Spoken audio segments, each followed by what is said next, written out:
ఫ్లైట్‌లో మనం ఆక్సిజన్ మాస్కులు చూసే ఉంటాం. ఏదైనా ఎమర్జెన్సీ జరిగితే ఆక్సిజన్ మాస్కులు కిందకి పడతాయి. సో, అందులో 15 మినిట్స్‌కి సరిపడా ఆక్సిజన్ మాత్రమే ఉంటదంట. అలానే టాయిలెట్స్‌ని ఎవరైనా బయట నుంచి లాక్ చేసినా లోపల నుంచి కూడా అన్‌లాక్ చేసే ఫీజిబిలిటీ ఉంటదంట. బట్ మనకు తెలీదు. అక్కడ స్టాఫ్‌కి తెలుస్తది అంతే. అలానే ఫ్లైట్‌లో ఉండే విండ్ షీల్డ్స్ ఆ విండో దగ్గర ఉండే చిన్న అద్దాలు లాంటివి ఒక్కొక్కటి 16 లక్షలు ఉంటాయి. ఫ్లైట్‌లో లైట్స్ ఎప్పుడైనా డైరెక్ట్‌గా మనకు కనిపించవు. బ్యాక్‌గ్రౌండ్‌లో వెలుగుతూ ఉంటాయి డిమ్‌గా. అవి ఎందుకంటే ఒకటి పాసెంజర్ నిద్రపోవడానికి ఫీజిబుల్‌గా ఉండడానికి. రెండోది ఎమర్జెన్సీగా ఏదైనా ఇష్యూ జరిగితే మనకి బయట సిట్యుయేషన్ అర్థం అవ్వడం కోసం. అలానే ఇద్దరు పైలట్స్ ఉంటారు. ఇద్దరు పైలట్స్ 2 డిఫరెంట్ టైప్ ఆఫ్ ఫుడ్స్‌ని తింటారంట. ఒకరికి ఇన్ కేస్ ఫుడ్ పాయిజన్ ఏదైనా జరిగితే ఇంకొకరు సేఫ్‌గా ఉండడానికనమాట. ఇంకా ఎయిర్ ప్రెషర్ ఎక్కువగా ఉండడం వల్ల మనం ఏదైనా ఫ్లైట్‌లో ఫుడ్ తింటే ఆ ఎయిర్ ప్రెషర్ వల్ల ఆ ఫుడ్ టేస్ట్ అనేది 30% తగ్గిపోద్దంట.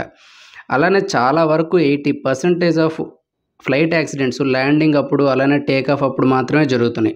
ఎయిర్ హోస్టర్స్ ఫుడ్ డెలివరీ చేయడానికి మాత్రం చాలామంది అనుకుంటారు. కానీ ఎమర్జెన్సీ సిట్యుయేషన్స్‌లో వాళ్ళు మెడికల్‌గా ట్రైనింగ్ అయ్యి ఉంటారు. ఎవరికైనా హార్ట్ ఇష్యూ వచ్చినా, ఇంకేదైనా జరిగినా వాళ్ళు ఇమ్మీడియేట్‌గా ట్రీట్మెంట్ చేస్తారనమాట.